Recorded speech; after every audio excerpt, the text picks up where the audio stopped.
ఒరే కటరి ముందు ఎవరి పేరు రాద్దావరా? ముందు పెళ్లి కొడుకు పెళ్లి కూతురు పేర్లు రాయి. ఓరే నీ హెడ్ లో నా బ్రెయిన్. పెళ్లి వాళ్ళిద్దరికైతే వాళ్ళ శుభలేఖలు ఇవ్వటమంటారా బాబు? ఎందరు వచ్చినా వాళ్ళిద్దరు రాకపోతే పెళ్లి జరగదుగా, అందుకని. ఇందా వారిని అమ్మోరు సినిమాలో సౌందర్య పేసలాగా ఇలా బొమ్మలు గీసాగట్రా బాబు.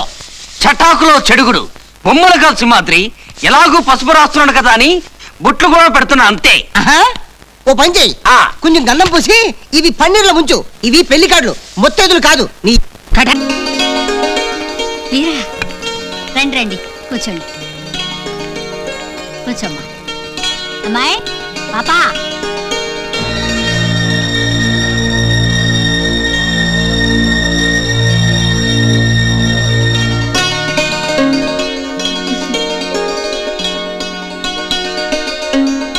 మొదటి శుభలేఖ మీకే ఇస్తున్నాను. నా పెళ్లికి తప్పకుండా రావాలి.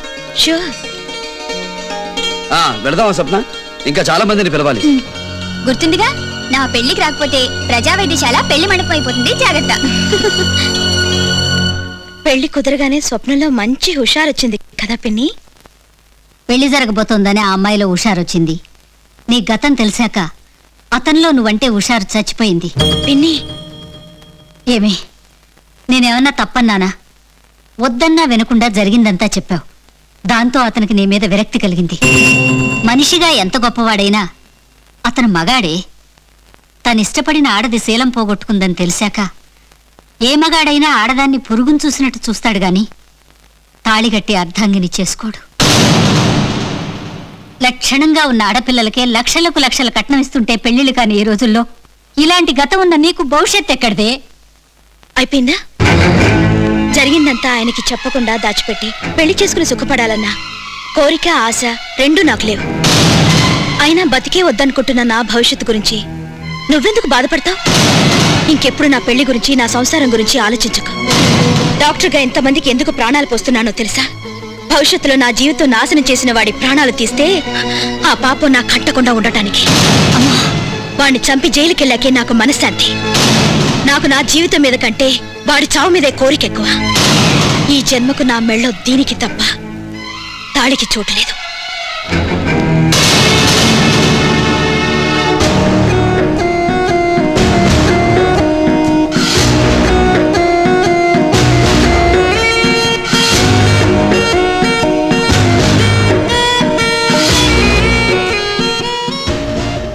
ఆ నలుగురు పేర్ల మీద రిజిస్టర్ చేయండి. అలాగే. నమస్కారం. ఆగు. నాకు తెలియకుండానే పెళ్లి సంబంధం తీసుకొచ్చావు. అడగకుండానే మాకు ఆస్తులు పంచావు. ఏంటిదంతా? మాకు నీలా బ్యాంక్ బ్యాలెన్స్ లేవని ఎప్పుడైనా ఫీల్ అయ్యామా? నీలా కార్లు బిల్డింగ్లు కావాలని ఎవరితో చెప్పావా? మా ముఖాలు ఎంతో కొంత పడేస్తే గానీ విశ్వాసంగా ఉండవనుకున్నావా? లేకపోతే ఏమిటి బాబు, శివుడి సన్నిధిలో నందిలాగా నీ పంచన హాయిగా బతుకుతున్న మమ్మల్ని డబ్బిచ్చి వదిలించుకోవాలని చూస్తున్నావా? అప్పకింతలతో చెల్లిని అత్తారింటి పంపించినట్టు ఆస్తులు మా పేరు రాసి వెళ్ళిపోమంటే పోవడానికి మాకెవరు లేరు బాసు.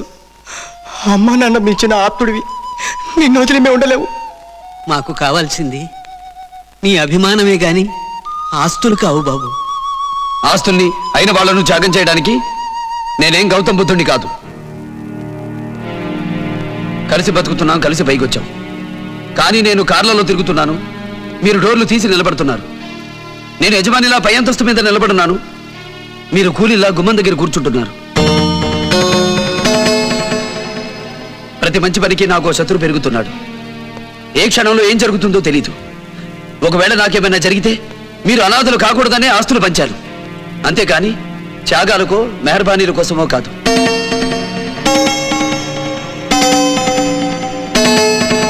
అయిన వాళ్ళం కాకపోయినా ఆత్మీయుల్లా కలిసి బతికాం. నా మీద ఏమాత్రం గౌరవం ఉన్నా నా మాట కాదనకండి.